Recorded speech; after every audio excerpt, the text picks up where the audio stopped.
Welcome to the Greatest Pod, where we discuss and debate what makes something great. I'm Ron Swallow. I'm Ed Greer. And today we're going to talk to a super cool guy I've known through the Twitter sphere for a while, but interacting with our rebooted show on YouTube and stuff.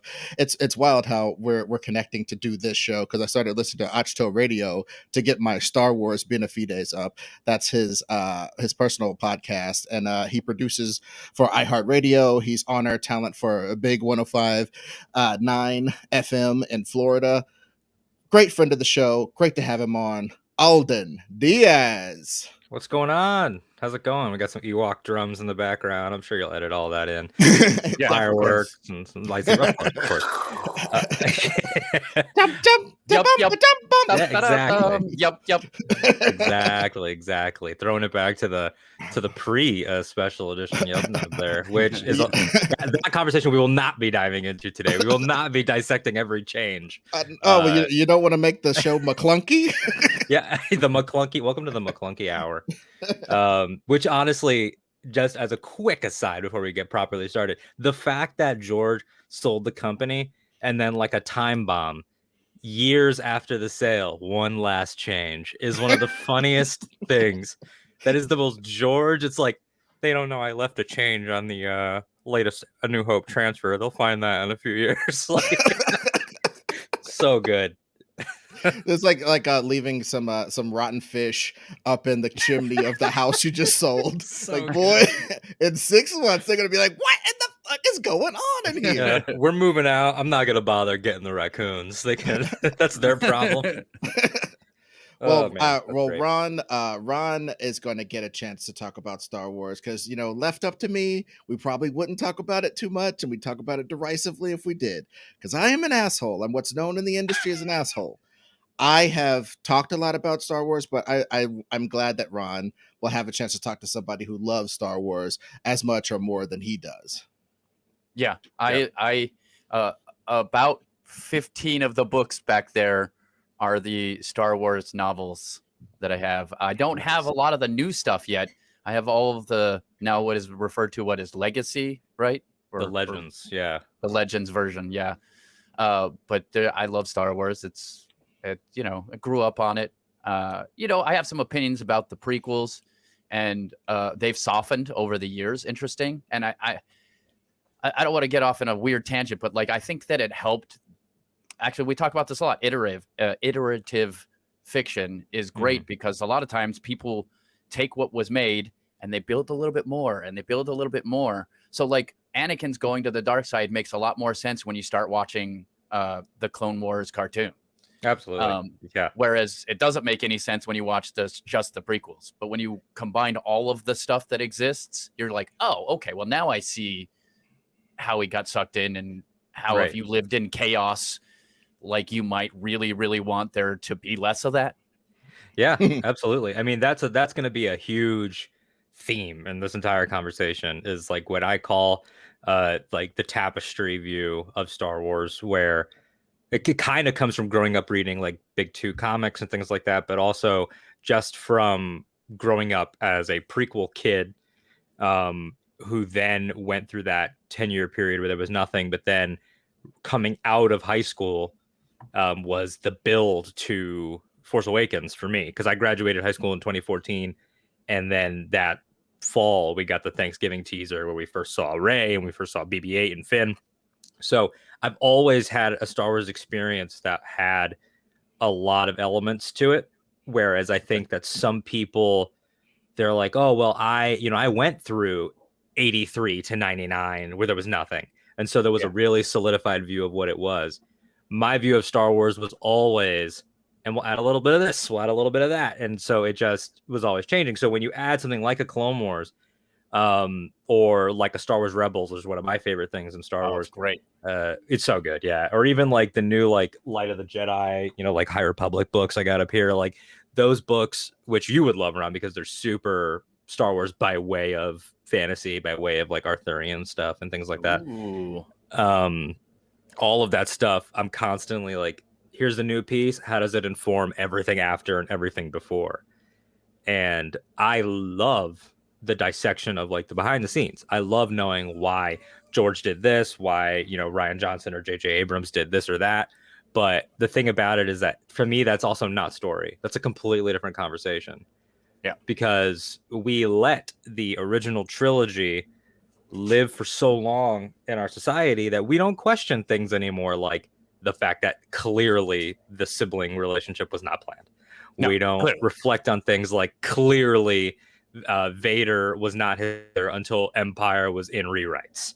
And there are things like that that we just know, but we don't hold it against those. And I try to give that same benefit to the modern Star Wars now, because it's going to be like that in 20 years. 20 years time, so, you know, some young girl now, later young lady who might even be in the industry, is going to say, yeah, I mean, I know that like Rey's heritage wasn't planned, but I saw that when I was a kid. It rocked. We analyze it this way, that way, the other way. So everything changes, and the people that, you know, love to moan about it don't really tend to embrace the actual lessons that are in it. Okay, fair enough. So, just out of curiosity, how did you get started liking Star Wars in the first place? So it was, yeah, it was one of those things where it was like always sort of there, which is such a generic answer, but it was, you know, like my mom wasn't really into like sci-fi fantasy and stuff, but she had a few brothers who all were, and we always had access to, you know, the silver slipcase 3 VHS special editions, and then the prequels were coming out, and so when I was born, uh, you know, we were a couple of years away from Phantom Menace, but I was too young to see that in theaters. So Attack of the Clones was my first one in theaters, and I was such an Anakin mark. I thought he was just the coolest thing I'd ever seen. It was like Anakin and Wolverine, because we had those things both booming really at the same time. Yeah. And honestly, like, what a spoiled. I was talking about it with a friend the other day. Like, we had Fellowship of the Ring, Raimi Spider-Man, you know, Attack of the Clones, all in like a 2-year span. Sorcerer's Stone, or Philosopher's Stone if you're in the UK. All of those things were booming at the same time. So it was really spoiled, but Star Wars had this air, which Marvel Comics also had for me, of, oh, the adults know about this too. You know, the adults, like, they care about it. And in a way that they liked X-Men, they liked Spider-Man. They, you know, I watched Voyager on TV with my mom sometimes because it came after Frasier. So my mom would watch Frasier, and then she would stomach a Voyager because she didn't really care about sci-fi. But Star Wars was that thing where, like, even my mom was like, "Oh yeah, Harrison Ford." Like, yeah, I remember. I saw him. And to have all the adults around you interested is weird. And so then I had this walkie-talkie set of a Stormtrooper and a Vader helmet. I was playing with the Vader helmet, whatever, you know, doing the voice. And then Phantom Menace was on the TV one day, and I think it was one of my cousins that said, "You know, that little boy is that helmet." And I was like, what? No. What do you mean? And they were like, he became that later on. We haven't seen the full thing yet, but they're going to make more movies. And that's when I was like, oh God, we're going to see him turn into a monster. Like, that completely changed everything and really informed my view of it, because I was always looking ahead. So I was on StarWars.com as a 5th grader, Revenge of the Sith trailer, like, oh my God, like, this is gonna be, oh, I saw lava in the trailer, he's gonna burn, like, this is it, this is the moment. So it's always been like reading a history book for me. Well, yeah, I wanted to talk about that. When you said it's kind of like always been some sort of it's like a crappy generic. I wanted to talk about how you were saying it's a generic answer to say that Star Wars was always there, because it's generic, because it's super true for like generations of people. Yeah. And there's ubiquitousness and inevitability. Like Star Wars, I mean, Thanos has nothing on the inevitability of Star Wars. Star Wars will get in your bloodstream no matter who you are, because people will get mad at me for hating Star Wars so much, supposedly, but like, I got True Bakura right there. I got all type of Timothy Zahn joints with the old school Jedi. I mean, the old school Sith dudes, the clones shooting lightning out of their hands on the cover, you know, covering planets and force lightning and crazy crap. I got all those books, but I think Marvel stole me away in the night, because when I was like, oh, if I'm gonna like one of these things and put a lot of effort into knowing all the different characters and planets and everything, Mm-hmm. like Marvel was my joint. I was like, I love the street level guys like the Punisher. I like the swinging above the street level guys like Daredevil and Spider-Man. I want to learn everything about them. And then I watched the comic, and I've said this many times, but I think Daredevil and Spider-Man were eating a sandwich watching all the rest of the heroes fight Galactus because it was too much above them to be fucking around over there. They knew they couldn't do anything. So they just Right. stayed the hell out of it. The fact that a world could be that big and that much bigger than these super cool guys who kicked a lot of ass that I loved, it just blew my mind. And I just started just reading, just getting so into it. But even by osmosis, I know almost everything about Star Wars to a reasonable degree because it's everywhere. Yeah, I mean, I realized as a kid how much it had informed everything before I even knew what it meant for art to inform art. You know, I wasn't yet going to the Joseph Campbell books or the documentaries and learning about how Luke on the homestead is the Searchers, or learning about Yojimbo, or learning about all that stuff yet. But what I was seeing was Toy Story 2 doing its own version of I Am Your Father. And as a kid, when Emperor Zurg is telling Buzz Lightyear, I'm your father, I was like, wait a second. Other movies can take parts of other movies? And that immediately informed me about how important it was for everything. And then growing up and, my stepdad and my mom watching Family Guy and seeing how much it informed McFarlane about how not only did he have 3 whole specials about it, but, there's bits all over, and obviously Seth Green, and just seeing how it was allowed to be everything and allowed to inform everything. I grew up a huge Kevin Smith fan, and it's in all his work. And so it just, it's crazy. I mean, again, like you're saying, like even people that legitimately don't like it know it, at least to a certain degree. Mm-hmm. Yep. Yeah, I mean, it's hard to avoid. And it's interesting because it's simultaneously still counted as nerd culture while also being probably the best-selling blockbuster movies of all time by far. Even I guess Marvel is competitive, obviously, but like they're on it's a crazy thing because in 9 movies they have some of the best-selling thing of all time, the most influence on culture of all time, but at the same time it's still considered a sort of subculture to be super into it at the same time. So that's fascinating to me, because a lot of times if you're into Godfather, you're not considered a nerd. Yeah. Yeah, it's almost like it has this weird sort of like, not, I don't like the tiers of like, that's a hardcore fan, that's a casual fan, but there is a little bit of that. And even if the labels probably could be better, but the idea that it's sort of like, like your rebooted co-host, who I'm a fan of, Billy Business, like he's a big Kiss fan, I'm a big Kiss fan. Star Wars is kind of like Kiss in that way, where it's been merched as everything and it's the biggest of what it is, even if people think it's simplistic or don't really like it. But at the same time, there's also that sub language in both of them, and probably with every band, I'm sure. I know Beatles fans have this too, where it's like, I love Twist and Shout, I love Come Together, but then there are Beatles fans that are like, but what about like Rubber Soul? Like, what about, all of this stuff that you're not talking about? So there's, when I was working at a Trader Joe's for a while, sometimes I would have like Star Wars pins or whatever, like on my gear or whatever. Sure. And people would, oh, you're a Star Wars fan? I'd be like, yeah, well, I'm bringing up their bananas. And they're like, did you like that new one? I thought it was okay. And in my mind, I'm like, yeah, I'm sort of past the new one already. All right, I've already read about 12 comics since that came out. And you try not to be pretentious about it, but it's like, buddy, you're not ready for Mandalorian. You're not ready for all this other stuff. It's like, do you really want to talk about Star Wars, or are you just trying to relate to your cashier? That's so funny, man. And that's one thing I wanted to talk about in regards to your particular. I'm interested in how you see stuff, because I'm not a big fan of telling people how old I am, because black don't crack. But you are significantly younger than the rest of this panel, and it's funny. It's like, I don't think that a younger people have as much trouble with the new hotness as older people do, because I think they're not. It's not so much you weren't 7 fucking years old in 1977 looking up at the screen to seeing Skywalker for the first time. You're not that, and on a certain level, that is like for them the beyond reproach fan.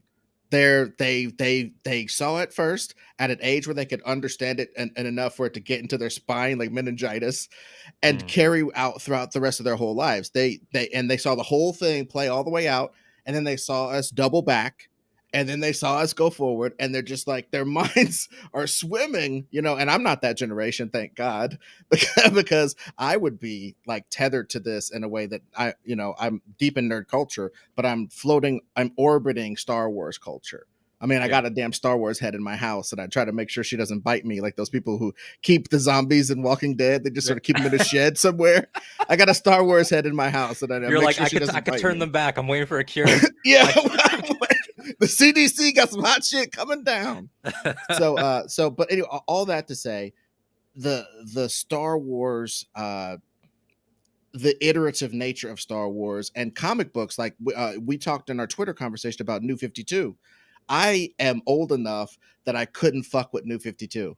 I couldn't. I really couldn't. And I saw how when they were trying to put it back together, and they were saying that basically Batman's like history is too important for us to go 0 hour on it. So we're just going to sort of, he's been around such and such amount of time, and these other people, they just sort of rejiggered it to where Batman could still have his history, but still be introducing himself to every goddamn body as well. Exactly. Like they made it seem like your Nightfall, like your Night Quest, your No Man's Land, every epic Batman story ever told happened, I think, in 5 years, at least when New 52 started.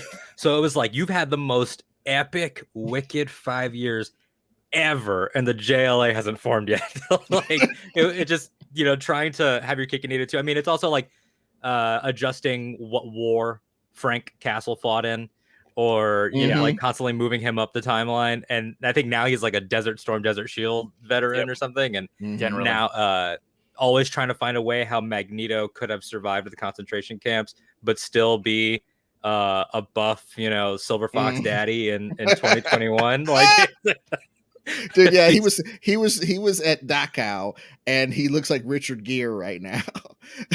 Wild. Yeah, the magnetism, man. The magnetism just helped him stay young. Don't you understand? That's like it made his vitalized. It made his cells age differently. That's what all that happened. Yeah. It's not regeneration like Wolverine, but it's close to that. Yeah. I just got to build that in for every mutant. But what you're saying is so true. I mean, I think that there are 3 types of overarching Star Wars fandom, one of which is not me saying I know the right way to be a fan, but I'm saying there is the one glorious world of all these perspectives and people that love Star Wars. Then there's 2 sort of like offshoots, both of which I think are paths to the dark side. And the first one is being more a fan of Star Wars fandom than you are of Star Wars, which is dangerous. Like there are some people that have their own Star Wars podcasts or their own projects or their own fan fiction or their own whatever. And this is a thing in everything. You guys both doing comedy. I'm sure there's people like this where you start to drink your own Kool-Aid and you're a fan of yourself more than you're a fan of making comedy. And I think that there's a lot of that in Star Wars communities. Go ahead. Sorry. I 100% agree with that. I was just going to I've probably used this multiple times, but I think Dane Cook is the perfect example of that. When Dane Cook first came out, while I was never a huge fan of Dane Cook, he was good at what he did. And then he became a fan of himself and started doing a copy of what Dane Cook used to be. And it was weird. He's just like, this is what I'm supposed to do, so I'm doing it. And I was, again, like, I was in middle school when Vicious Circle came out, and we all thought Dane was like the second coming of Christ. Like, we thought he was the funniest thing we'd ever seen as a bunch of 11 and 12-year-olds. Then we got to Isolated Incident, and we were like, he's kind of a bro now. It's a little weird. And then you start to realize that it starts to eat itself in a certain way, which all fandoms can do. But there are definitely Star Wars fans, like some people that hated Last Jedi, but love Rise of Skywalker, or vice versa. And that's been interesting, is people that were bullied for liking Last Jedi, but now poop on J.J. Abrams for Rise of Skywalker. It's like, you forgot sort of what you went through, or prequel kids that bully sequel kids is hilarious. Like, because like, did you forget that you had the most maligned blockbusters possibly ever outside of like some of the bad X-Men movies? But and then there's this other dark side offshoot, which is something that I know that you guys have talked about on Reboot It and on Greatest Pod, which is people being more invested in their memory than anything else. Mm-hmm. And so, are you a fan of Luke Skywalker, the flawed mythic hero in the tradition of guys like Frodo, or are you a fan of what you remember? Are you a fan of Han Solo, the goofball who's always yes-anding and trying to make it seem like he has an aura about him that he really doesn't have, and always chooses friendship in the end? Or is it your memories of this badass that you created in your mind over time?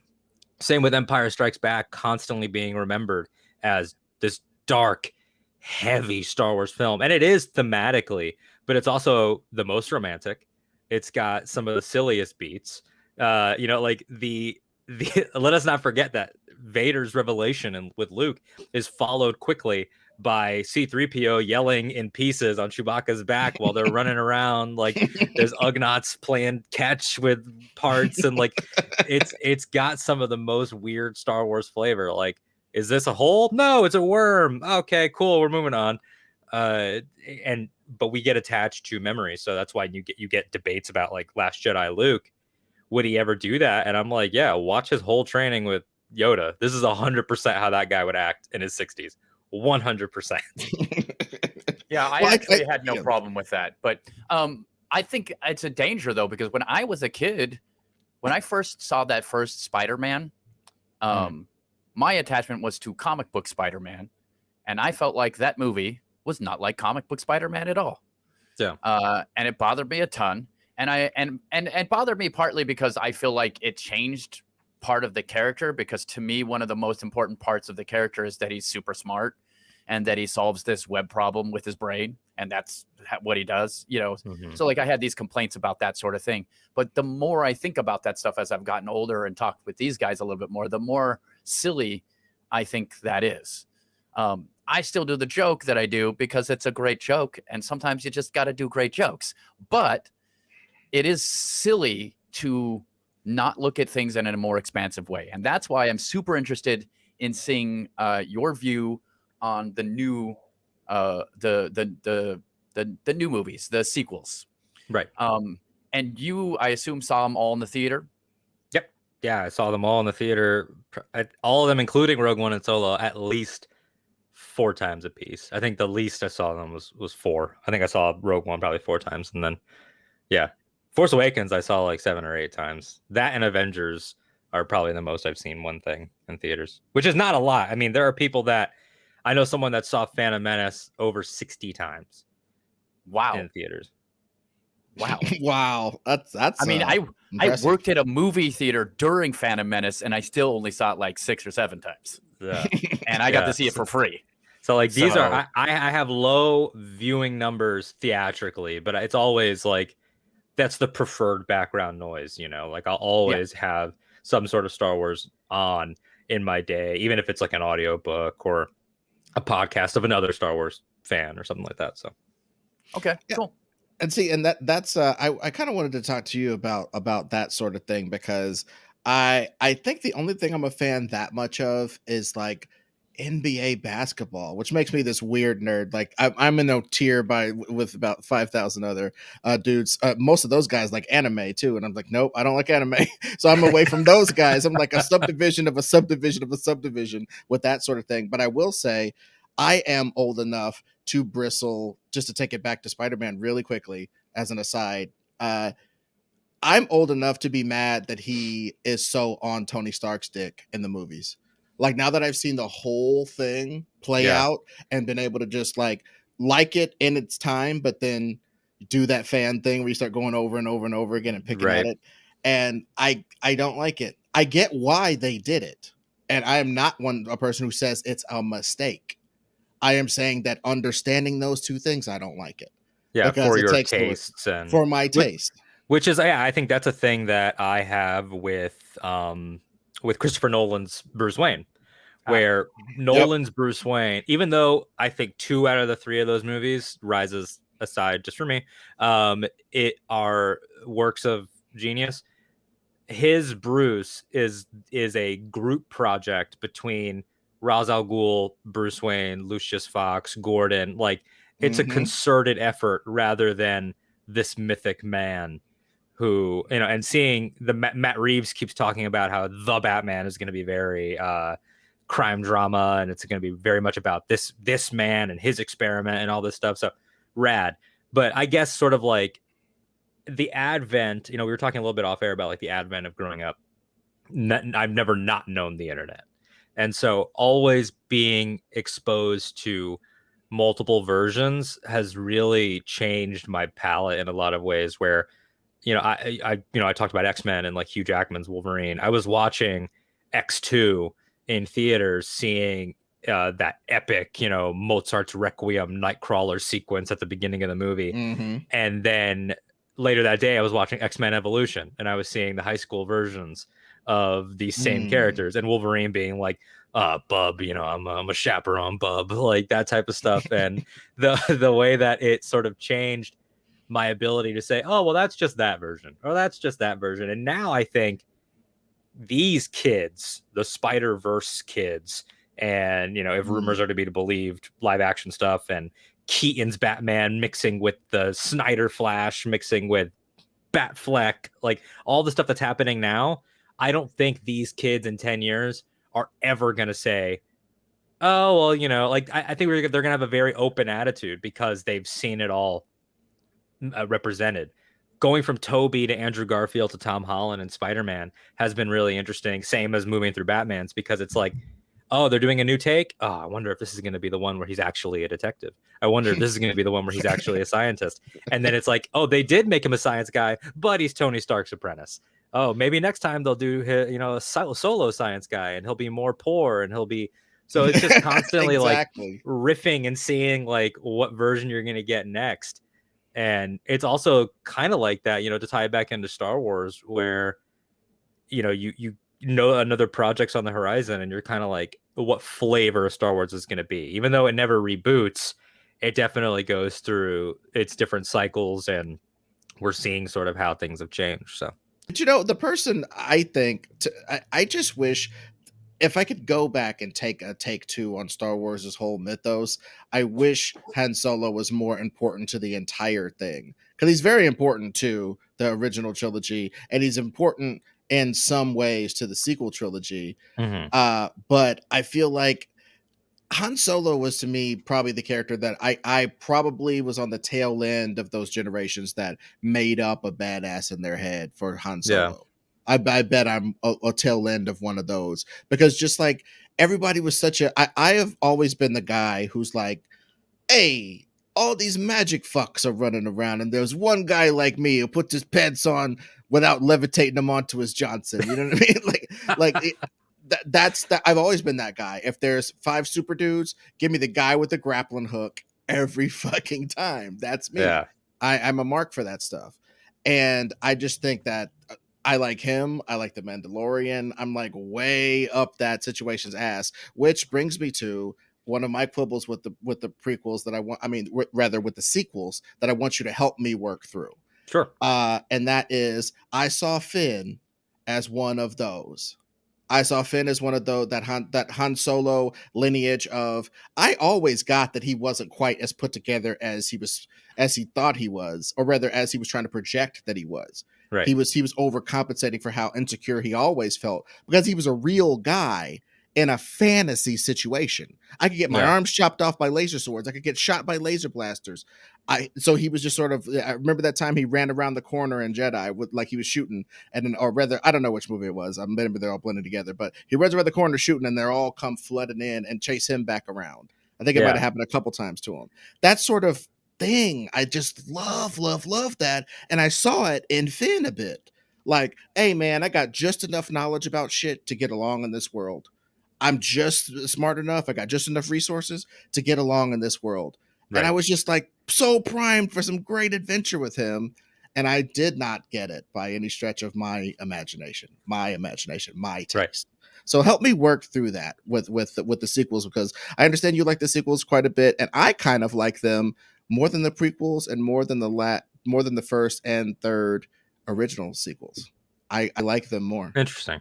Okay, so when it comes to Finn is an interesting case because, and like you said, like expectations is a huge part of it. And the degree to which we can all sort of separate ourselves from our expectations is it's always a battle. It's always a challenge, and it always takes a lot. Like we're hearing a lot about this Amazon Lord of the Rings show right now, and I'm like, okay, but if it's not in the Peter Jackson canon, I'm gonna relax. If it's not like if they don't try to use if Rivendell looks different, or if it's not blah blah blah blah blah. Same with how there's gonna be now Game of Thrones prequels and things. I'm just trying to say like this is this world through this person's lens. So when it came to JJ and working with the character of Finn, it's interesting to me that you say you saw Finn in the tradition of Han, because there are so many people, especially fans of color, and especially black male fans, that saw themselves in Finn, that saw him on the posters with the Anakin Luke blade, the Skywalker saber, and they felt cheated in the other direction of we thought this man was going to be the mythic hero.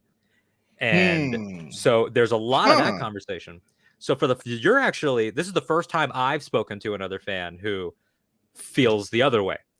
And so he sort of exists, with your argument now in this middle of what is Finn. And I think that what's interesting about him is that Poe Dameron and Leia come from similar traditions of, they're already entrenched in this battle before we meet them. And when we meet them, they are the embodiment of good establishment. And then with Rey and Luke, obviously that's your mythic tradition, and Finn rides that line a little later on, with the context that he's a Force sensitive. But what was cool about him, and something that Lawrence Kasdan emphasized a lot, is that he was the most whole cloth of the new creations, outside of, I guess, BB-8, who was a new design. But as a character template, there hadn't been a deserter, defector type character. We hadn't seen, unless you were reading novels and stuff or comics, we hadn't seen under the helmet of one of the automatons. And so to see Finn sort of have that, doesn't really know how to be. He's constantly trying to hold Rey's hand because he just thinks that's how you act. Like, and what does an indoctrinated person do when they suddenly have a name? Like, we see him get named by this guy that he just met. So he's sort of like the most, to me, embodiment of like Star Wars choice. And I think that there's for me, a misunderstanding, I think, of you hear a lot, oh, Last Jedi Finn, like it just repeats the beats of Force Awakens. But not really, because Force Awakens is the story of this guy becoming more than an automaton and investing in new mentorship through Han, new friendships through Rey and Chewie, being accepted in by Finn and Leia, and realizing that I'm more than just this mask, which is why I love, like, there's so many of the themes of Lucas are the organic versus the technological. And we have never, outside of one or two other moments, New Hope has one where Obi-Wan cuts off Ponda Baba's arm in the cantina. You see blood there because they hadn't really thought yet that lightsabers should cauterize blood, so they just wrote an explanation for that later. You see blood in Force Awakens, which is rare for this series. And you see it with those streaks of the stormtrooper that died alongside Finn in the Jakku village. And that became such an iconic image for, those toys and things like that, is that Finn was reminded in a harsh way that, oh God, we are people under here. So that movie for me does play sort of in that tradition of I am a regular guy, trying to figure out who I am. And people have said, oh, well, he committed at the end. Why does he have to commit again?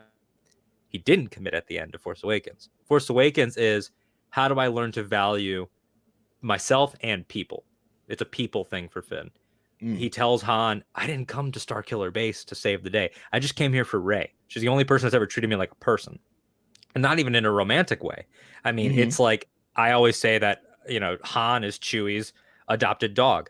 Like these are these creatures that you show kindness to, these beings, and Finn was one of those. And then Last Jedi is, okay, I've accepted that people matter, and I know now that people matter, but now it's about the cause. And so he's leveling up in that way of, first I gained humanity and now I gain ideology. So I think that Finn, more so than any other Star Wars character, at least of the new era, is, and I think Din Djarin in Mandalorian has this too, because he also had to go from my life is very A to B to, oh God, nuance. Like there's so much more going on here.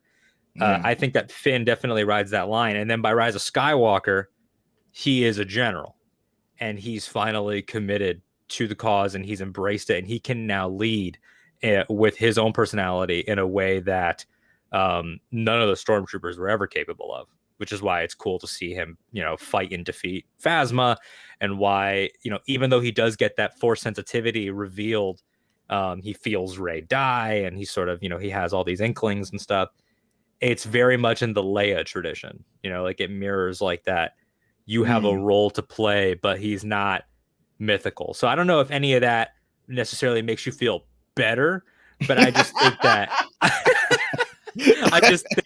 it's sort of like looking to him specifically in the Han tradition is very difficult, because he is the one that kind of doesn't fit any tradition.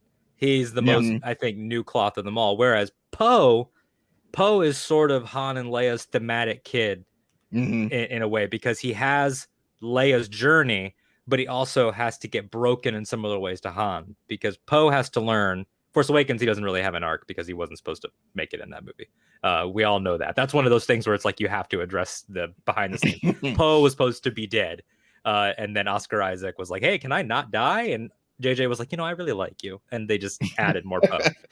But in Last Jedi, Poe has to learn that heroics and heroism are not the same thing. Yeah. Being a hero is about making calculated calls for the betterment of those around you, setting an example. That's why Leia tells him there were heroes on that mission, but no leaders. And Poe has to learn sort of his own part of the Han Solo lesson. And so I think that with him, he's more that regular guy, even though he has hotshot, training and things like that. Yeah, super pilot. Yeah, exactly. Well, okay. So one of the things we love to talk about on Reboot It is theme. What do you think the theme of the sequels are? It's a really good question, and it lets me invoke grumpy Harrison Ford, which I love to do. Which is and it's interesting because Harrison signing on for the sequels, I think, was a thing that certainly people older than me probably never expected. It was a thing that I grew up hearing. Alec Guinness doesn't really like Star Wars. Harrison Ford doesn't really like Star Wars. You only saw Harrison really at like charity screenings every now and then, if that, for the kids. But then him signing on was a big thing for Mark Hamill and Carrie Fisher. Like, if Harrison's doing it, then we should probably have a serious talk about it. And I remember on the press tour for Force Awakens, he said at San Diego Comic-Con 2015, somebody asked what's going to be the theme of these new ones. And he said, I'm not sure if it's about selecting new themes so much as it is about an extension of theme. And so when you look at the entire saga as this one story, whether, it was intended to be that way or not, whether George was going to do his microbiotic look at the Force or whatever he had said he would do with 7, 8, and 9, he said about 100 different things. The charm of the sequels to me, and the theme and sort of the juice, is that it is about not just sins of the father, but sins of the parent generation, and about how we let things fester, and about how that affects the youth. And tying in with J.J. Abrams's original, because J.J. didn't want to take the job. Spielberg had pushed for him to, be the choice, and obviously he has a relationship with Kathy Kennedy. What got J.J., and he's gone on about this several times, which I've always loved, is what fascinated him is the idea of a young woman out there that didn't know who Luke Skywalker was outside of legend. And so it's about that shadow of everything hanging over. And, you know, whether people like Palpatine's return or don't like Palpatine's return, whether it's Palpatine, Snoke, Kylo Ren, anything in that dark side section of things, you can sort of see how relevant it is to now, in the same way that the Battle of Endor is like Vietnam, where now you have Ben Solo, a youth turned the wrong way by what exactly? Oh, it's the lingering specter of the old men that came before that won't go away. You know, you're very relevant to now, you know, McConnell types, Lindsey Graham types, your Jeff Sessions types, like those guys that you're like, wait a second, didn't, you know, you know, Martin Luther King's entire family disavow this man and he still has a job? You know, he still gets to make policy decisions. So these things still festering like an open wound out there that we've denied and said were gone because we had one victorious run. It's the idea to me of, what does it take for the youth to build upon the parent generations, to actually finally put things to bed, which is why I feel like the sequels are a perfect follow-up to all of the movies, but really the original trilogy, because, and that's one of the hotter takes that I have, is that you look at Palpatine and the way that he's defeated both times. And people say, like, does his return undermine Return of the Jedi? I would say, does the Second World War undermine the people that fought in the first one? Does the fact that Sauron came back in the events of The Hobbit and Fellowship, does that undermine what Elrond went through 3,000 years before? I think that the idea that something is only defeated once, never read a Marvel or DC comic if that bothers you. I'll tell you that. Number one, Galactus keeps coming back, you guys. They won't go away. This Joker guy is not going anywhere.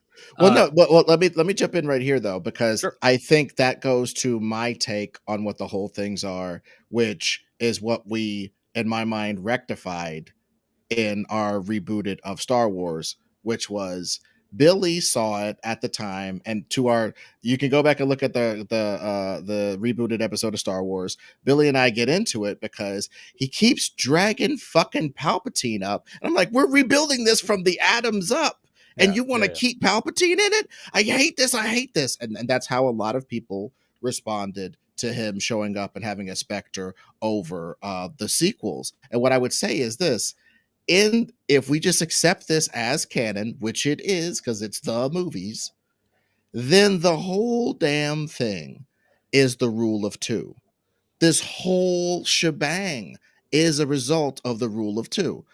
What Sith guy training his apprentice, hoping that he gets so great at his job that he kills him later. Weird concept, but that's what it is. And it seems like the Skywalker clan and the Palpatine clan have been more or less trying to rule of two this whole time, in that who are the significant people in the universe for this entirety of the period? The Skywalker clan. Who is the other most influential people in this universe? Palpatine and his line. And it's these two families, whether it's them actually Romeo, Capulet and Montaguing up. No, it's not that. But it is an undercurrent throughout this entirety of the thing. And then at the end, the Skywalker clan wins because one of the Palpatines wants to be a Skywalker. And that's the end of the enmity between the Capulets and the Montagues, is that the final family wins by adoption, by being good guys who are willing to take in, rather than being part of a fascist force that decides to push away. Yeah, that's my thought. Yeah, there's definitely something to that, which I like that you brought up with the idea of, we're not going to hold against you the darkness that came before you, which is something that definitely is embedded, especially into the prequels. Like, even Anakin's first day, he's doing his little test of, how telepathic is this young boy, and immediately they're like, your thoughts dwell on your mother.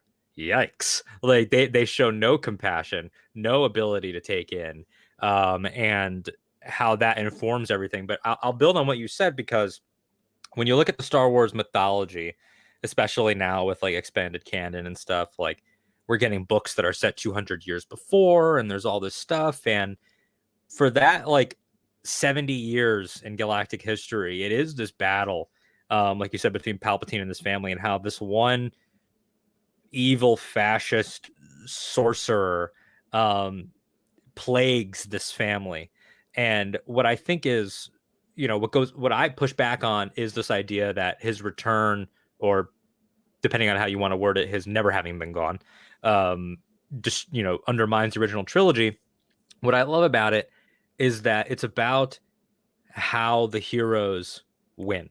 And one thing I love about Star Wars Rebels is that Ezra Bridger, the young protagonist of that show, talks to Yoda in a scene and sort of tells him, a lot of the insecurity that Star Wars fans have had about Jedi Knights and stuff, which is, you say, it's not about attack, it's not about adventure, excitement, but at the same time, are we just supposed to not fight? And Yoda says, no, it's about how. And when you look at how Palpatine was defeated in Return of the Jedi, it's a really powerful moment for Luke to have faith in the fact that there was a flicker of light in his dad. But it's really, it's a redemptive moment only for Luke, because Vader's not redeemed in the eyes of the galaxy. You have helped your son. You proved that you had humanity left. You didn't suddenly truly become a hero again. And when there was just those 3 movies, or even with 6 movies, it was easy to say, like, and then, the father and the son, they defeated Palpatine, et cetera, et cetera. With the entire context implemented onto it, and the full relationship of the stories, you can sort of see that Palpatine was defeated on the day through an act of violence by somebody that was on their last gasp to prove that they were still a human. It's not really as triumphant as maybe you think. And Luke can go tell people, and that's great, but it's not going to make a difference to anybody. That's still a fascist that destroyed worlds.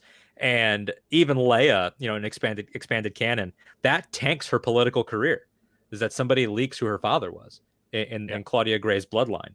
And that becomes a huge thing. And she has always wrestled with that. And that's part of why her Jedi training, went off the rails, that she had visions of her son, dying and all this stuff. And that side of her lineage, the mystical side, has always plagued Leia to a certain degree. Then you flash forward to Rise of Skywalker, a film that was not at all controversial in any way.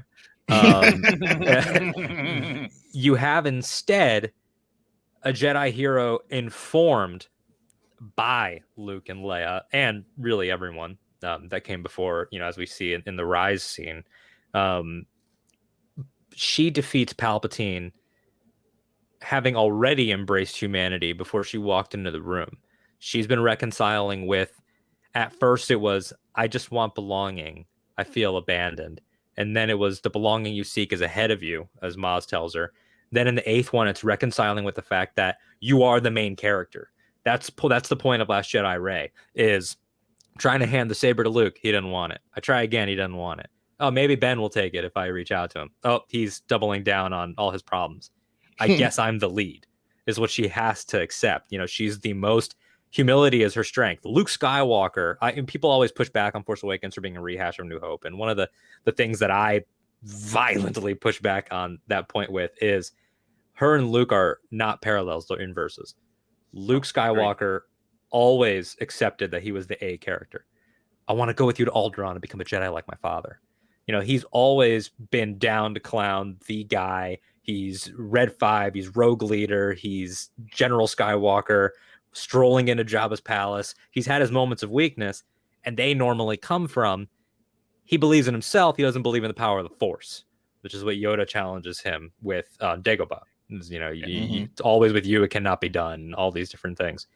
Rey is the inverse. She believes in the power of the Force. She clearly knows and enjoys the legends. She's excited just to hear about Luke Skywalker. She knows about Jedi powers. Oh, they can make things float, right? And Luke rolls his eyes at her because she believes in the power of the Force, but not herself. And so it presents this other side of the journey where she's not a Luke clone, thematically. She's the Luke, the other side of that coin. She's the Luke complement. And how does she defeat Palpatine is by defending, by being resilient. Like, her victory isn't based on the last gasp of somebody who, what's the best way to say it? It's not based on the last gasp of somebody who struggled with the themes. She has completed her journey and goes in there resolute, blocks the lightning, never even attacks one of his guards. All she does in that scene is deflect. She's deflecting blaster bolts, force pushing people away. She's just trying to show that she won't hate. And even when it comes down to blades up, you're lightning, she's just going to take it all. That way everyone above her can succeed. And so it's a leveling up of themes in a certain way, where it's like Luke Skywalker, circa Mandalorian, as much as we love seeing him save Grogu, he's an ass kicker. You know, like he's gotten to that point where he is there to wreck shop. That child needs help.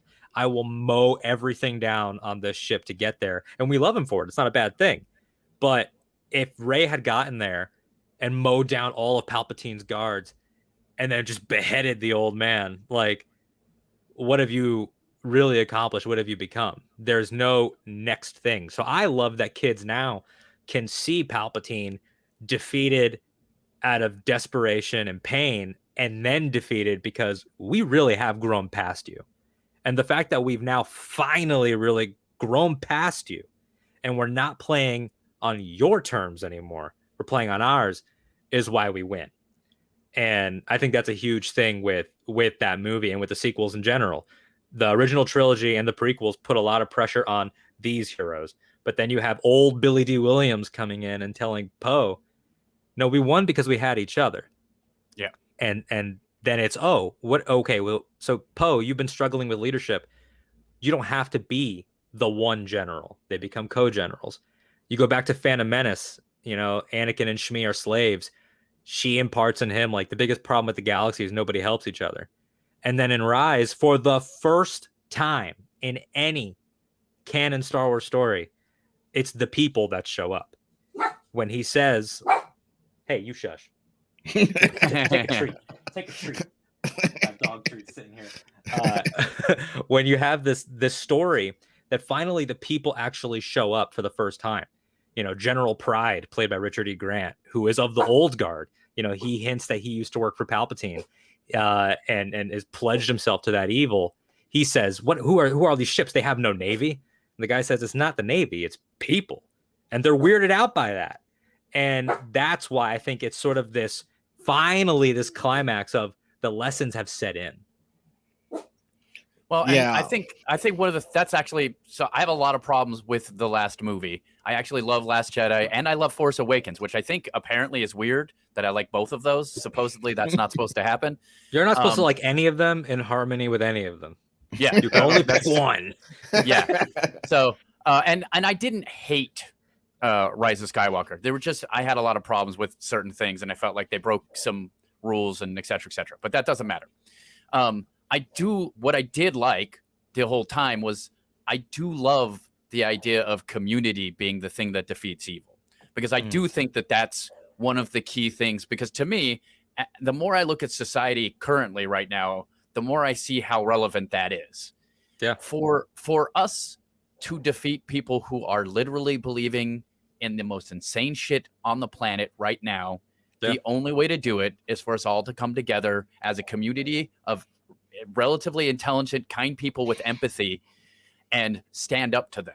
It's the best Superman stories, by the way. The best Superman story is not ever when Superman punches a guy into the moon or repeatedly talks about like, oh, I have to be super careful all the time so I don't destroy everything, even though that's a fun little thing. It's when he stands up and never backs down to the evil of Darkseid, because Darkseid he wins the more you stand up, the more you fight him, but the more you stand up to him, the weaker he gets. And to me, that's the same type of theme they did here, was a theme of coming together and believing in each other and in community. And sure, one person can inspire lots of people to do that. And I think that was part of Rey's thing, was inspiring tons of people to come to their side. Like, you're right, we've got to stand up to these people. And also Luke, you know, who showed through his mastery of the Force, like, even if I am not actually doing it, I'm going to provide a visual, a myth, a story for these troops that survive to leave Crate in The Last Jedi and say like, oh, did you see what Skywalker did? Like, that becomes this mythic thing where Luke Skywalker the subject of the story in a very meta way, uses storytelling to save the day. He creates that scenario, and Kylo has so much rage that he can't even see it. And I love that you're saying, it's about community, because and that's why I think the sequels build so well thematically on the originals and prequels, is that the prequels is about the danger of isolation. Palpatine as a predator and as a manipulator is able to succeed by, in that, I think it was Justin Bolger, who's a great guy and used to work for Lucasfilm. He said that Palpatine, in a similar way to Heath Ledger's Joker, it's this, we're going to bring you down to our level. Like that type of thing with Harvey Dent, is that he takes Mace Windu, right-hand man of Yoda, paragon of the Order, the greatest swordsman that the Order ever had, and he turns him into he's too dangerous to be kept alive. No trial. Gonna kill him right here. Space cop. And he takes Anakin, this beloved prodigy, poster boy for the Order. Everybody loved him in the Clone Wars. He's swashbuckling, charming husband, soon to be father. And just by telling him, you're alone. They don't get you. They don't like you. All this stuff, compartmentalizing them, keeping Yoda clouded, doing all this stuff, he can make an Order crumble from within. The originals is about, we put all of our faith under this boy, and then we see sort of what that does to that boy later on in life. He wins the day with the help of his friends, but it's about putting your faith into the King Arthur, into the Aragorn, and all these things. Then finally in the sequels, it's the youth, the people. Well, okay. Well, that's a great point there, because I think the fact that Skywalker peaked in high school is super real. That's super hardcore real. All those guys with the pot bellies that are managers at some store, but they scored 4 touchdowns. That is a species of person, and that's sort of what he became, especially because he lost a later big game with Grogu, as unless what I'm saying, as you've pointed out on Twitter several times, many people pointed out, it seems like Kylo might have chopped him some Grogu chops a little bit later in the future. I'm just saying, I will personally fight Adam Driver in real life if he harms that puppet in any way. So there's that. I mean, it's gotta be, unless he escapes. I don't know what else. So his everybody knows that Jedis love them some exile. And if you want to think of a thing that really drove you into exile, the most powerful force sensitive you've ever seen in your whole life comes along, and he comes basically from your bloodline, and you're entrusted to train him, and he freaks out and kills everybody, including the cutest thing ever. I think that would send anybody to Puffin Land. I think that would send anybody there.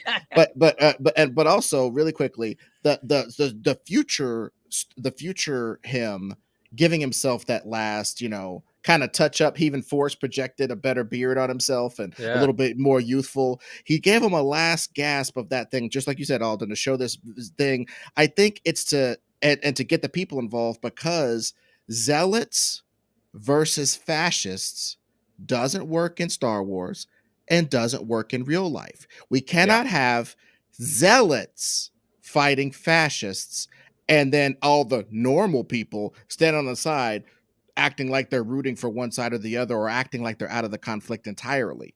That is why there was a continuous cycle of violence and fascism in that world, even after their so-called yub victory.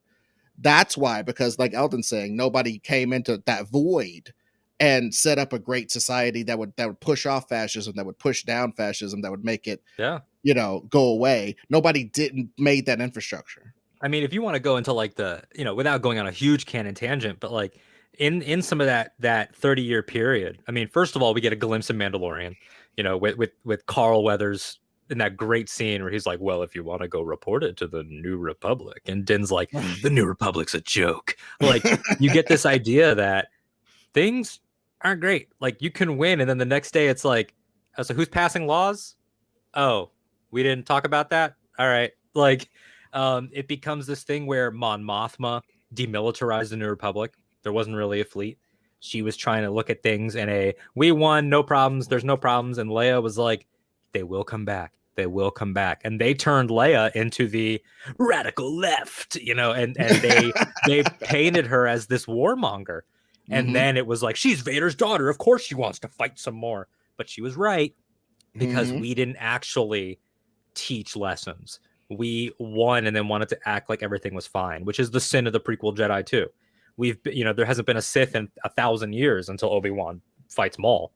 And that's the feather in Obi-Wan's cap is, oh, you defeated the first Sith in 1,000 years. But then they're not shaken enough by that. And they're not thinking like, oh, we had 1,000 years of peace, quote unquote, outside of some battles and stuff.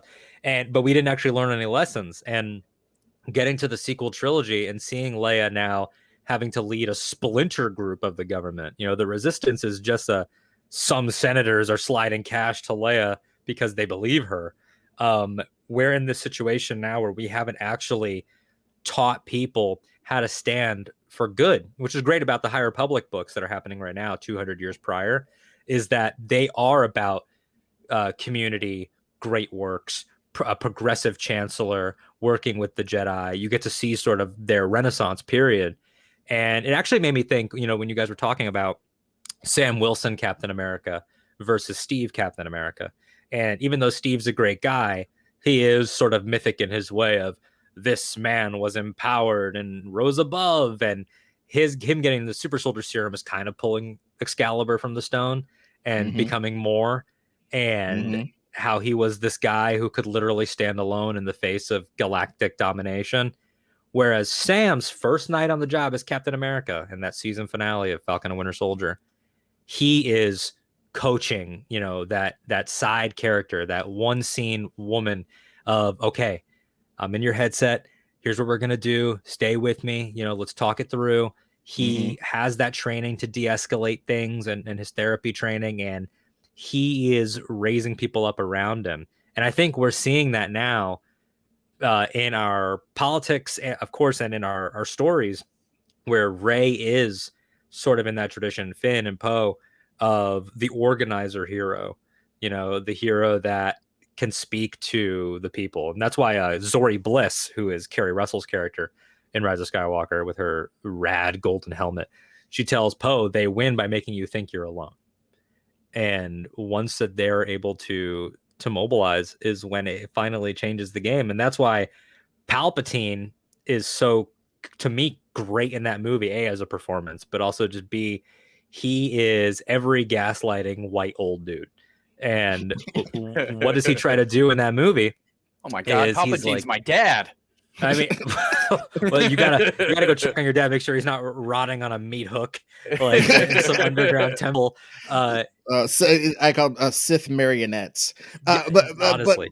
But really quickly, the thing about Anakin falling for his jive, though, all throughout canon, and even me to a certain extent, when I saw the prequels, I was just like, this game he's spitting is not good enough to change anybody. I hate this. And I wasn't really into the cartoons because I was just that tiny bit too old. So I was just like, I'm not gonna, well, not like that. Like, you don't watch cartoons as an elder, but I'm just saying in regards to, like, I wasn't about to go to like Cartoon Network or whatever the hell it was on and sit there with my fist on my fat chin and watch that shit. That's not what I was going to do to fill in the gaps. So I just saw the movies as they were, took it as they were, and was like, this game he's spitting is not good enough. But if I can allow myself to just get outside of myself and just look at it, I think Anakin's whole problem was, it was regular people are like, is this person going to use me?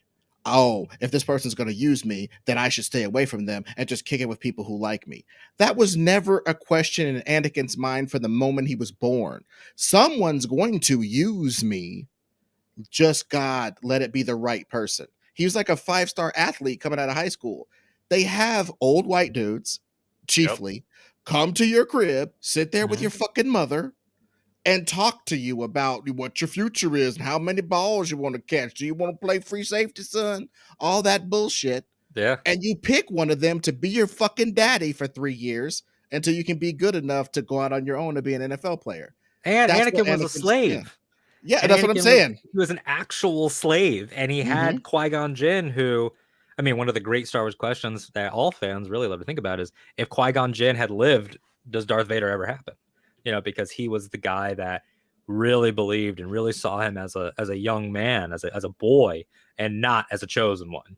Well, And on top of that, Qui-Gon would be like, something's going on with the one guy, and look for other ones, and probably figure out Palpatine way quicker than everybody else did. Yeah, and that's the thing about Palpatine. You know, building on your point, is that is what Palpatine is what he is selling good enough? Maybe not. And some of that is also just George. He will admit that he's not a great screenwriter, but he's a storytellers and screenwriters, not the same thing. But what Palpatine is really good at is selling enough and then nudging the stuff that's already being sold for him. So Palpatine is able to look back as a senator and then chancellor who has this vendetta against the Jedi. I mean, that's the revenge of the Sith. He already sees Yoda clouded. Mace Windu is clouded. They're way too entrenched in bureaucracy. They should not have a government presence. They're an order of peacekeepers, and yet here they are standing guard at Senate meetings. Meanwhile, who has a pod in the Senate chamber? A trade company. We've literally given organizations a say, which is the stuff that we're fighting now in American politics. Like, get Zuckerberg out of our lives. That would be like if we gave Zuckerberg a state. So Palpatine sees all this, and he's like, I only need to wink, wink, nudge, nudge, here, there, whisper in this guy's ear, whisper in this girl's ear. And then that 10 years of Anakin training, you see there's some great comics where he will, I'm going to visit the temple today because I'm the chancellor and I should be visiting all my constituents. But it's on the day that Anakin is doing saber training. Then he can stand there and be like, well done. You're the best I've ever seen. You're the best. You're the fucking best. And they underestimate you. Like, he's that guy, building on your coach metaphor. So he is such a fascinating villain. And then by the time of Rey, building on the old white guys trying to control people, he's like, I'm just going to possess you. Sorry. Like, he's gotten to the point where he's past the rule of two, because Palpatine is actually honestly a pretty bad Sith. His whole thing is about his own longevity in a Voldemort type way. And, he benefited from the rule of two, took out his master Darth Plagueis. He talks about it in that great scene. But by the time of Rise, he's been in this rotting backup body for a while that clearly can't contain him. He doesn't have a bottom half. He doesn't have fingers. He's just been this Frankenstein corpse with little Sith alchemists keeping him alive underground for 30 years. Now he's looking at this youthful woman who is, of his bloodline. And he's like, I'm going to possess you, control your body. We're going to be Empress Palpatine. You don't have a say. And she resists that. And so he goes to some psychological attacks on her, which is, the first thing is, let me try temptation. You could be Empress Palpatine, because I know you haven't really felt very significant. Then that doesn't work. And then it's, oh, well, your master, Luke Skywalker, beat me because he had his dad. The only person you have here is me. And she resists that too. And then he finally is like, you know what? F it. And that's when, the red baseball cap comes on and he's like, blah, like lightning. And he's like, you're just a scavenger girl. You're nothing. I'm all the Sith. Like, he finally is out of, after everything from being senator, all the way down, all these decades later, the truth has finally come out. And he's finally just like, you know what? F it. Throwing you in a hole. I'm tired of this family. You're doing this. You have no say. The manipulator is finally gone. And standing firm like Superman on Darkseid is what finally brings him down. Yeah. Dude. Oh, and that reminds me, I think the worst thing, it's like, it reminds me of like Get Out, where it's like, oh shit. You know what I mean? Like the ultimate is, I hate you so much because you're so awesome. Fuck you. I'll just be you. And put you off in a corner, and like imagine Rey in the sunken place in her own head, watching Palpatine do all this fucked up shit in her body and rule people and harm people. Oh my God, yeah, bringing people together. So it's terrifying, like, and that's such a great metaphor too, because I mean, first of all, thinking about Palpatine, like I would have voted for Obama for a third term. Like that's totally Senator Palpatine. Like that's totally the kind of stuff that he would do. Oh man, get Jordan Peele on like a Sith horror. Yeah, go ahead. Oh, I was just gonna say, but yeah, like that idea of what is finally going to be end game for the villains as well as the heroes is so interesting, because Palpatine's whole career, it's been about, I'm going to further my legacy as Darth Sidious and Emperor Palpatine, and I will have blunt instruments of destruction like Maul, like Vader at my right hand, and if I ever need to dispose of them, sure. This is a Palpatine that, after being defeated by the one thing he couldn't predict, which was that I hadn't broken this guy enough. He thought Vader was a broken pit bull, from a fight club that he could just unleash whenever he wanted. That taught him something, a bad lesson, but it taught him a lesson, which was I should also just be the blunt instrument. And that's why you want to get a youthful body and things like that. So it's pushed him in an interesting way. And what the Star Wars heroes always have to learn is how to let go. Showing him now, 30 years later, in a corpse body or a rejuvenated body, refusing to ever just go away, in the same way that we see with fascism, is sort of the perfect antithesis to so much of what Star Wars is, because you have Han, who's willing to lay it on the line to remind his son that he loves him. You have Luke, who's willing to go into the next realm, which is, the last part of every Campbell journey is, all right, peace out. I've seen too much. I'm going on to the next thing. And then you have Leia, who's willing to muster her last Force abilities to touch the heart of her son. They're all willing to let go. Palpatine's not. And Rey tells him, like, I'm not going to hate. You're not going to get me to do it. Yeah. Well, dude, we used to ask back on the old cast, we used to ask what life lessons have you learned from XYZ fandom? I think we just learned which one you learned on this one, because it is like there is a certain cycle of things, and accepting that maybe you're old, maybe you're old, maybe what you're talking about is over. And maybe it's time for you to nurture the youth. It's something Palpatine was never willing to do. It's something that a lot of people weren't willing to do, but the Skywalker line in general and the people around them, like Ben, seem to kind of be into as a default. So like, yeah. I'll help you because I am old. And it's funny that it's like a metaphor for Star Wars fans too, because it's like in 10 years, 12 years, there's going to be people who grew up on the those books you're talking about, the High Republic. They're going to grow up on the Arthurian legend of Jedi and be able to see that in the prequels, they had really become like, they went from Arthurian legends, carrying swords, doing great deeds, to becoming the Office with lightsabers in the prequels. They're literally Dwight and Jim hanging out with the paper factory. It's having those books. I mean, like, they are such beautifully done Star Wars storytelling. And for anyone listening, we're not that far into them, so you could really catch up rather quickly. And Marvel has a series and stuff. That era has enhanced the entire saga so much, because it's one thing to see George showing us, like, oh, the Jedi are way too bureaucratic now, they're way too clouded, they're way too blinded, but we didn't see the heights that they actually fell from.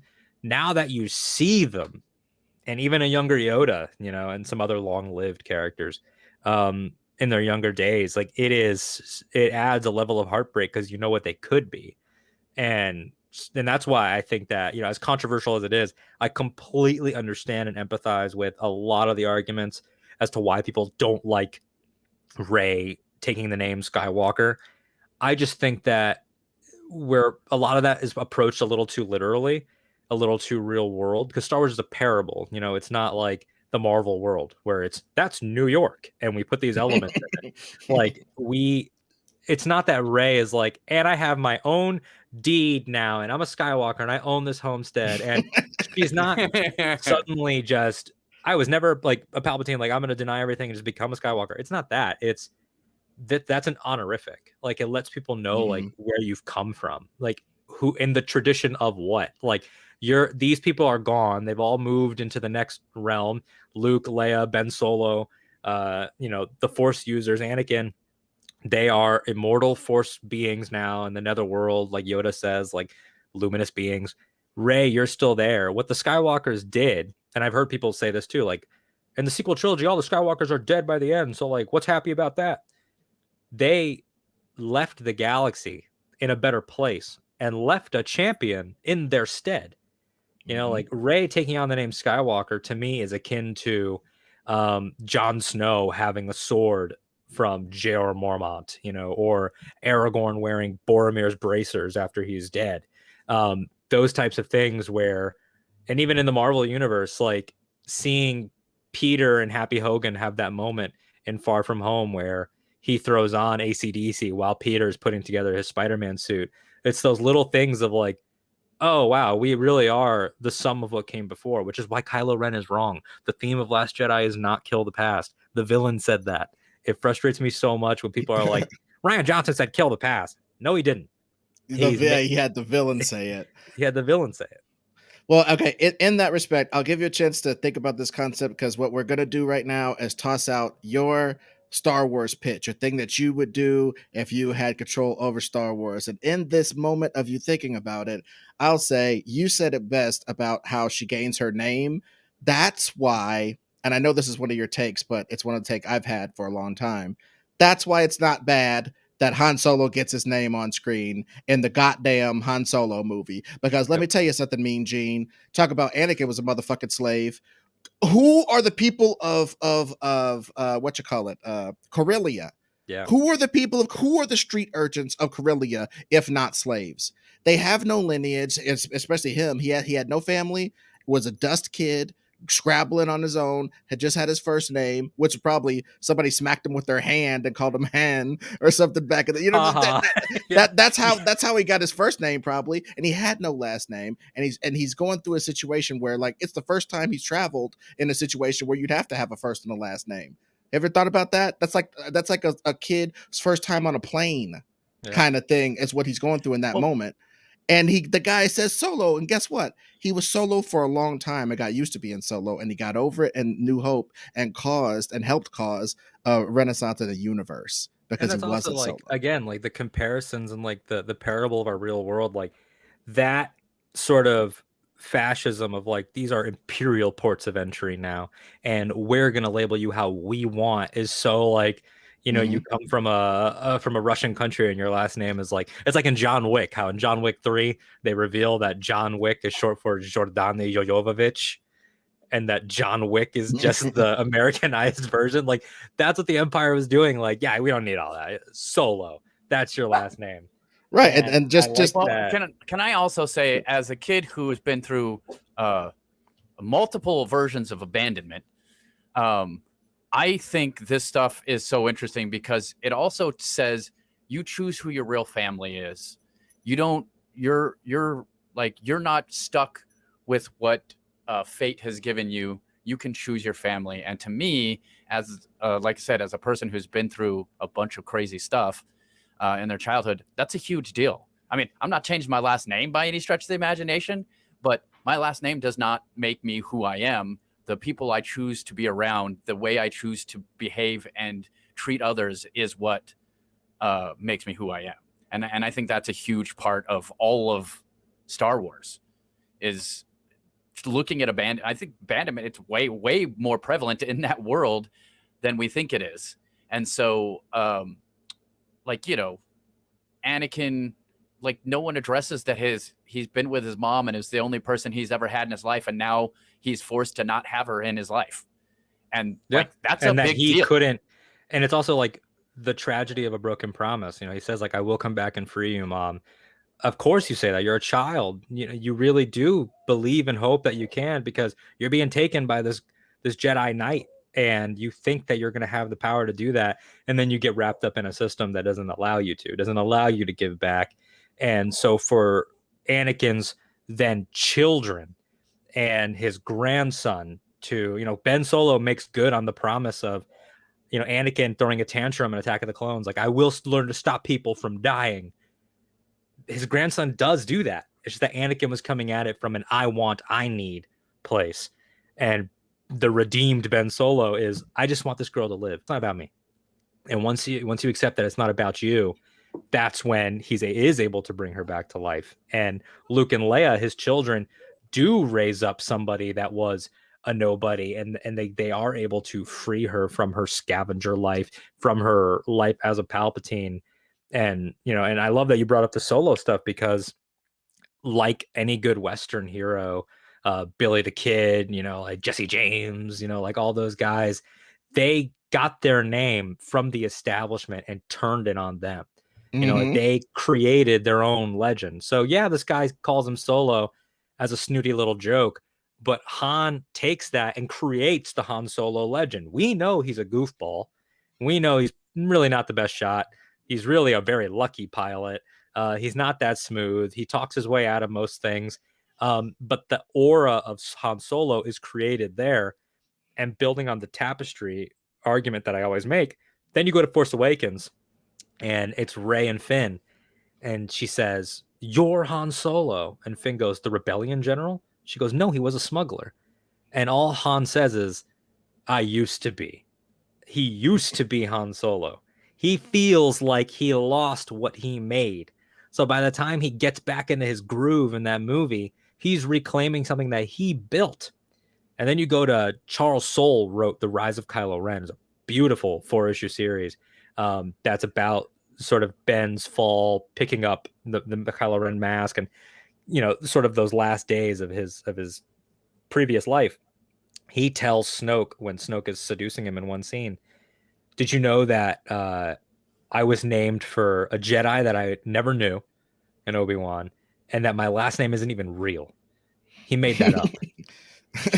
He looks on it with disdain, whereas really it's about, that old adage, like, life isn't about finding yourself, it's about creating yourself, and about choosing those paths. So even though Han doesn't really have any abilities that are outward facing, he is a creature in the living force, and Han saves the galaxy. This guy who just took lemons and made lemonade with that name, the galaxy wins because Han Solo goes left when he could have gone right.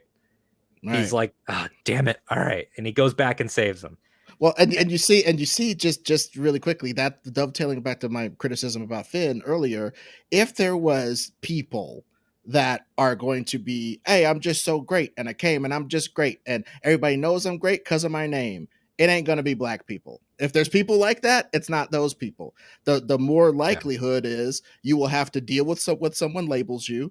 You will have to deal with what someone decides you are and rise above that to create your own thing and be respected as your own thing. And that's why I saw him as a Han Solo type. And I thought that there was just some way to like do a little bit of that stuff with him. And of course, there's a little bit of that in there when he gets with the other stormtroopers and stuff. Although I feel like that could have been dramatized a bit more in regards to him being like, "Yo, I'm a legend because I'm the dude who broke out of the programming." Well, we did that too. "Yeah, but I did it first, and you guys know about me, right? So then I'm the RZA of this Wu-Tang clan of stormtroopers, and you guys will rap over my beats, and we'll get rich." You know what I'm saying? And march under this flag. And all that to say, creating yourself. Speaking of creating yourself, if you had free reign over Star Wars, what do you think your ultimate, not on an ultimate, but like what's a fun Star Wars pitch that you have that you've always wanted to chop up on air?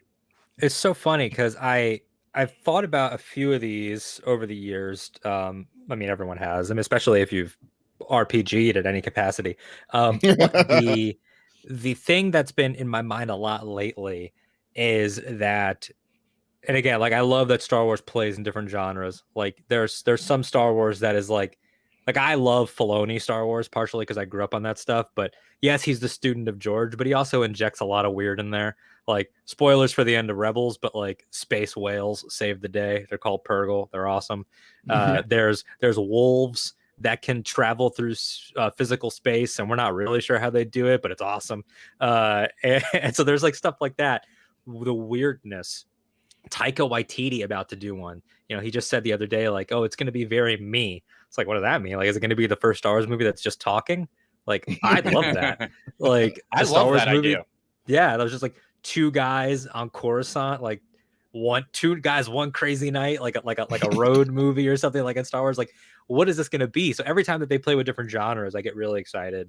Obviously, the Ahsoka episode of Mandalorian is straight up Yojimbo. Robert Rodriguez's episode is, a shoot 'em up.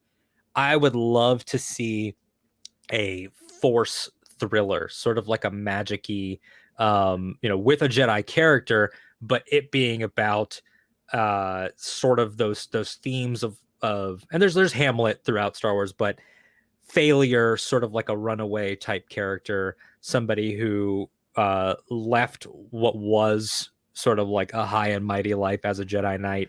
And it got me thinking about the Jedi Temple Guard. And the Jedi Temple Guardsmen are these masked warriors that turn in their actual lightsabers and their actual robes and everything, and they wear these white and gold masks, these white and gold robes, and they all have yellow saber staffs. And anonymity is their strength, in that they guard the Jedi Temple and sort of give up they go like the extra level of commitment. And I think, and they do that with the masks and everything. That way their identities can't be compromised and all this stuff. And I think that a story about a Jedi Temple guardsman who, out of a crisis of faith, tries to take that extra step of like, well, if I get closer to my vows and closer to the Force, then everything will be fine. And then it's his identity that gets compromised. And maybe 3 or 4 of his, brethren or sisterhood, Yeah. maybe a few of them get wiped out because somebody saw his face or something. And then it's like, oh man, I've got to run away now. I leave in shame. And then it's like, it's not about sort of how much do you commit, how many times a day do you pray, how much are you willing to show that you're a member of the order. You always were, and what happened is not your fault. And honor them by doubling down on you, not trying to erase you, because there are some things in Jedi lore. There's this thing called the bearish vow, which is probably the most extreme, where it's a Jedi that's like, I got to remove myself from society altogether. And they go and just meditate on mountains and stay out of war. They did not show up for the Clone Wars. They did not show up for anything. And they are alone. Like, you don't bearish vow next to someone else. You find your own place in the galaxy and you peace out, live off the land. And I think that a story refuting some of those things, and maybe this character learning that, no, you should pick up your purple, pink, green, blue, whatever saber, and embrace who you are, come back, help, not bring down who killed your brothers out of vengeance, but out of wanting to honor them, show up again, sort of like in a Simba type way, get them a nice, like, remember who you, like, that type of thing. Yeah. I'd love to see a story like that. Cool. Yeah, any sort of disgraced person high up in the Jedi in the Jedi leadership or whatever, like you said, like the guard type of stuff, coming back and having to prove himself against like all these like great odds. And I just would if I had that in that story, I would just throw in a Shigur Sith character, just unstoppable, unkillable asshole person who's like, you're a regular guy who's like 9 to 5 was being a priest holding your thing in front of Buckingham Palace type thing. Yeah. And now you got Shigur after you while you're trying to, so that, maybe, I don't know, that it's a lot of, I love having characters have their own internal struggle. Like, I have to like either own up for a mistake I made, make something right that was wrong on my watch, whatever. But also there's these people that are there like, I don't care that this is very important to you. I'm going to murder you with these 8-sided lightsaber nunchucks that I have. Exactly. And like, just sell some toys. Your battle is like, can you forgive yourself? Is the sort of the conflict of this character in my mind. But then there are those things that they really don't want you to forgive yourself. Like they don't want you to get over it, and they want to, like, they are that heel character, like, fight me, come on, like, you feel bad about the fact that they all died, like, wow, sucks, your fault, let's go. Like, those people that bring out the worst in you. It's what I loved about WandaVision. It's Wanda going through this whole grief process, and then there's this character in Agatha Harkness who's like, yeah, but really you're unstable and you suck and it's your fault and you're this, and they are the people in your life that are not there for your growth. And I think that those are some of the best villains. It's why I like Kylo Ray. It's why I like Obi-Wan and Maul. Those great Star Wars rivalries, even if they do get a little steamy, those great Star Wars rivalries are built on somebody saying, you're not what you think you are. You're a fraud. That's why Maul and Obi-Wan's final confrontation in Rebels is so beautiful, because yeah, it's literally a 3-strike duel, because most of the fighting happens beforehand in words. And Maul tells him, "You're just a rat in the desert. You're a failure." He doesn't say this, but it's basically, haha, I killed your master. I killed your girl in the Clone Wars. I'll kill whoever you're trying to hide and protect now. I'll kill all of them. And Obi-Wan just stands there calm, and he's like, look what I've risen above, and look at you. You came to find me, yelling and screaming, looking like a moron. Like, that's where he beat him, is I changed and you can't. Well, dude, you've definitely shown Star Wars as a potent carrier of metaphors. We thank you so much for coming on the broadcast here. Let people know where they can find you out there on the interwebs. Yeah, so you can find me personally on Twitter and Instagram at AD_Strider, or on Instagram at A.D.Strider. And then you can find my show, Ahch-To Radio, Star Wars podcast, and that's where I do Star Wars interviews with different people around the Star Wars space.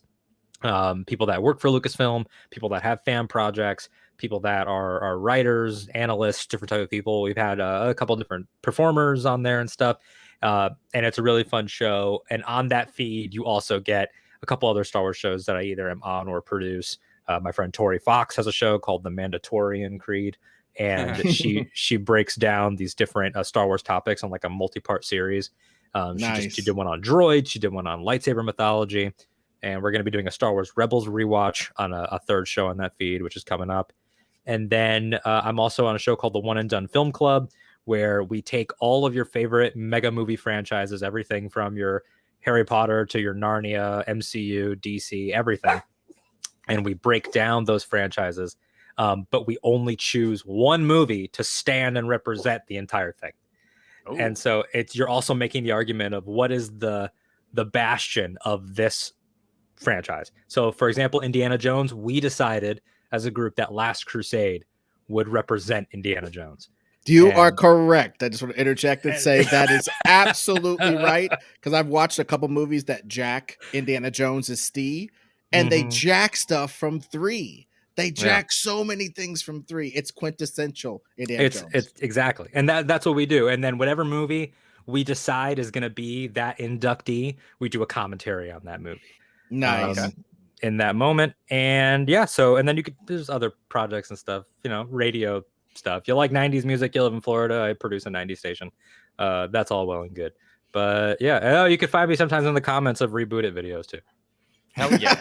that is true, and we do thank you for your presence on there, because you are healing light on that a lot of the time, man. You for real, you really have a good concept of what we're trying to do. You don't try to send us comments that are like, why aren't you more what I thought of? Because you have your own projects, and I think a lot of people would do well to follow your example. I think that's a big, not to throw in a last tangent, but on that note, if anyone takes anything from anything I've said, it's this.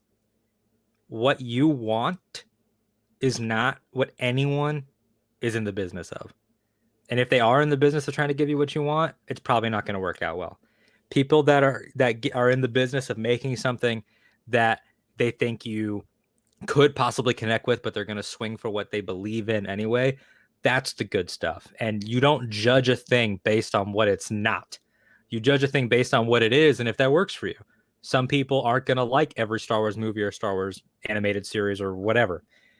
But I encourage everybody to talk about the things that you're watching or reading and say, they did this in this episode of Mandalorian, and I didn't really care for that. You don't go in and say, well, they didn't have an appearance from this character from this comic, and that's why I didn't like that. You don't go into something like John Wick and say, weren't enough musical numbers. That's not what they're making. You go in and you take what they actually did. So when you watch an episode of Reboot It, I don't ever go into an episode like that and think, even the Star Wars one, which was such an interesting challenge. And there's so many things that I remember from that, like Leia as a Kylo Ren sort of apprentice and things that you guys did. Like, it's not about what I would do.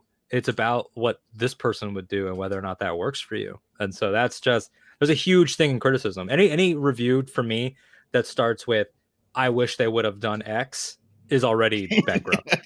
So, yeah. Absolutely. We talk about some of that sort of stuff on a Patreon, like expectations and what you expect out of movies, and like the times that we expected something and didn't get it and why, blah blah. But we get into that on the Patreon because this feed should be for light and love and good spirited debate. We get negative, we get nasty, we get insular, we get whatever on the Patreon. We also do things that don't fit this format. But I think you're an example of what should be a regular Greatest Pod feed episode, dude. A well-reasoned critique of a whole thing, a comprehensive conversation, and we really thank you for being on, Alden. Well, thanks, man. I appreciate it. Again, you guys have had a murderer's row of guests, and some of those pitches, like your Vader episode of Greatest Pod, I was like, what madness is this? And then I listened to it, and I was like, oh, this is really interesting. And Kevin Hearn is smart.